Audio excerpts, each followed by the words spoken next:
வணக்கம். அத்துணை சப்ஸ்கிரைபர்களையும் எல்லா அன்பு உள்ளங்களையும் எனது நண்பர்களையும் வருக வருக என வரவேற்பதில் பெருமகிழ்ச்சி கொள்கிறேன். இறைவணக்கத்தை கூறி எப்பவும் போல வீடியோ தொடங்குவோம். வக்ரதுண்ட மகாகாய சூரிய கோடி சமப்பிரப அவிக்னம் குருமே தேவ சர்வகாரியேஷு சர்வதா. தென்னாட்டுடைய சிவனே போற்றி, என் நாட்டவர்க்கும் இறைவா போற்றி. அன்பர்களே, நண்பர்களே, இந்த புத்தம் புதிய வீடியோ மூலியமாக உங்கள் அத்துணை பேரையும் சந்திப்பதில் மிக்க மகிழ்ச்சி கொள்கிறேன். இன்னைக்கு நம்ம பார்க்க போறது தனுசு ராசி. 7 ஆண்டுகள் தனக்கென தடம் பதிக்கும் தனுசு ராசி. தனுசு ராசிக்கு கண்டிப்பா ஒரு ஸ்பெஷாலிட்டி உண்டு. நிறைய 12 ராசிகள்ல பாசிட்டிவிட்டி அதிகமா இருக்கக்கூடிய ராசி தனுசு ராசி. அது எப்படின்னு பார்த்தோம்னா, காலபுருஷனுடைய முதல் வீடு மேஷ ராசி, அங்கிருந்து 9th பிளேஸ், அதாவது பாக்யஸ்தானம். இந்த பாக்யஸ்தானமாக வருகின்ற தனுசு ராசிக்கு அதீத பவர் உண்டு. தனுசு ராசி நேயர்கள் குரு பகவானுடைய ஆட்சி மட்டுமல்ல, மூல திரிகோண ஸ்தானம் அடையக்கூடிய வீடு. அதிகபட்ச பாசிட்டிவிட்டி யாருக்கிட்ட இருந்து வெளியில வரும் அப்படின்னா, தனுசு ராசி நேயர்கள் கிட்ட தான் வரும். நல்ல எண்ணங்கள் ஆரம்பிச்சு தெய்வீகம், பக்தி, பணம், செல்வம் தங்கக்கூடிய, அதே மாதிரி கைக்கு எட்டுனது வாய்க்கு எட்டக்கூடிய பாக்கியங்கள் தனுசு ராசிக்காரர்களுக்கு இயற்கையிலேயே பிறவியிலேயே வரக்கூடிய வாய்ப்புகள் உண்டு. எங்கே அங்க ஒரு சிலருக்கு மிஸ் ஆகி இருக்கலாம். விதி விலக்குகள் என்பது விதி ஆக முடியாது. ஒட்டு மொத்தத்தில் தனுசு ராசி அன்பர்களுக்கு என்ன இந்த 7 ஆண்டுகள் என்ன தனக்கென்ன தடம் பதிக்கும்னா என்னது அப்படின்றத பார்ப்போம். தனுசு ராசியில 3 நட்சத்திரங்கள் வரும். மூலம், பூராடம், உத்திராடம்.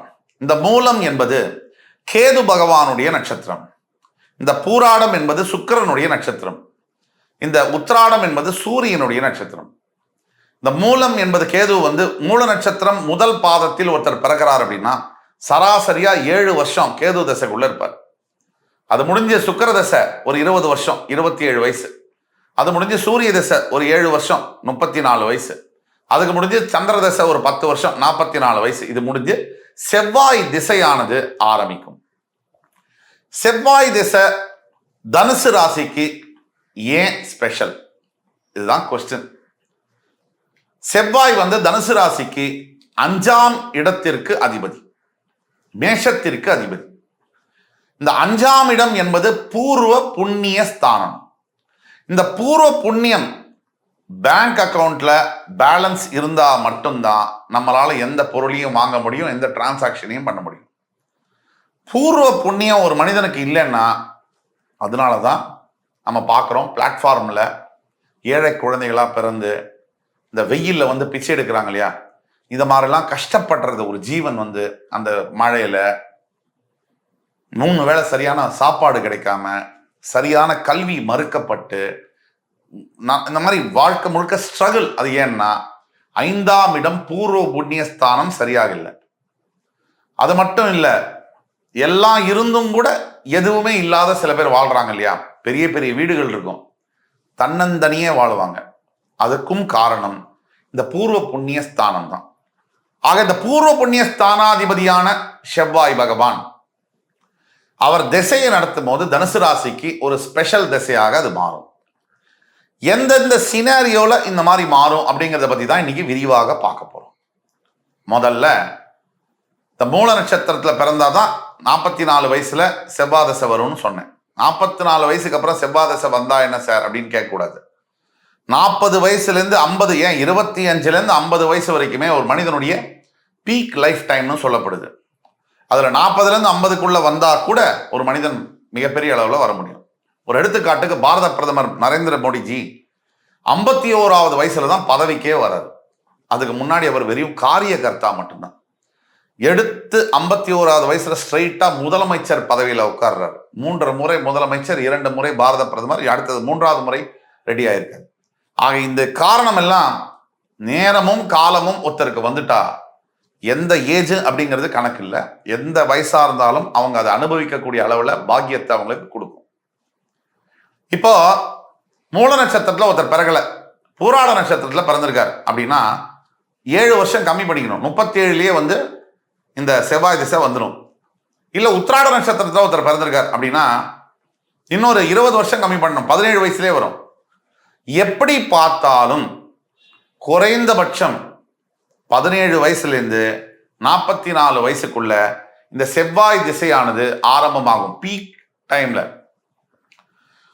இவ்வளவு சுருக்கமா சொல்லணும்னா, என்னுடைய சுய அனுபவத்தில் செவ்வாய் திசையில தான் எனக்கு மிகப்பெரிய மாற்றங்கள் என்னுடைய வாழ்க்கையில நடந்தது.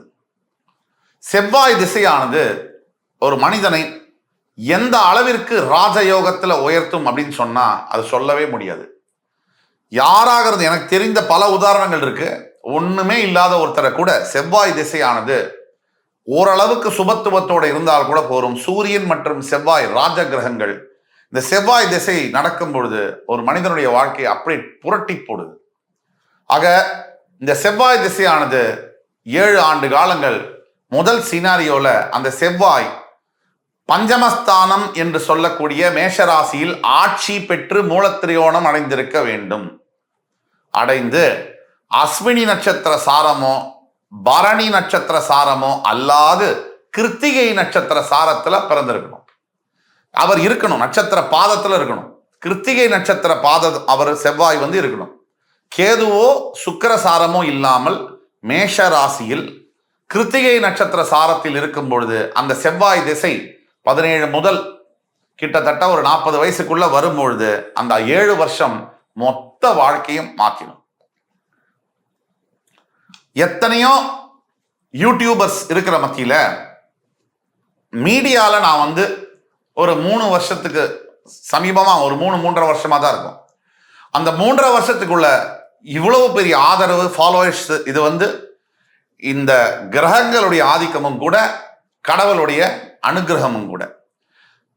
பல பேர் 25 முதல் 30 வருஷத்துக்கு மேல அனுபவம் பெற்று இதே மீடியா துறையில் இருந்தால் கூட ஒரு சிலருக்கு குறைந்த காலகட்டத்திலேயே மிகப்பெரிய ஓப்பனிங், மிகப்பெரிய ஒரு மக்களுடைய ஆதரவு அப்படிங்கிறது அது கடவுள் கொடுக்கக்கூடியது தான். அது கடவுள் கொடுக்கக்கூடிய ஆசீர்வாதம்.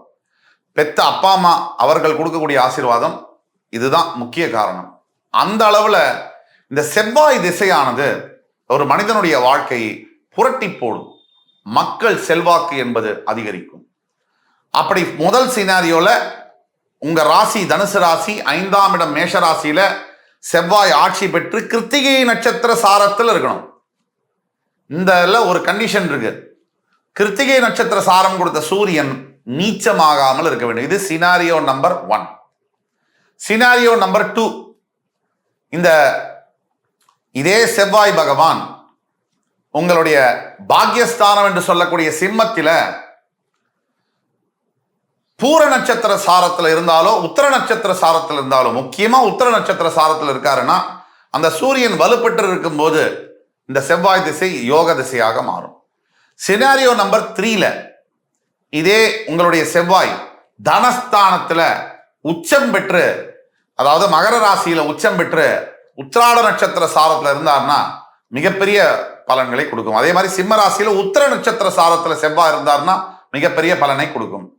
ஆக ஒட்டு மொத்தத்துல செவ்வாய் சூரிய சாரம் பெற்றிருந்து அந்த சூரியன் நீச்சமடையாமல் சனியுடைய தொடர்பு இல்லாமல் சனியுடைய வீட்டில் இல்லாமல் இருக்கும் பொழுது அந்த செவ்வாய் திசையானது நல்ல மிகப்பெரிய உயரத்தை எட்டும்படியான 7 வருஷத்துக்குள்ள என்ன செய்யும்?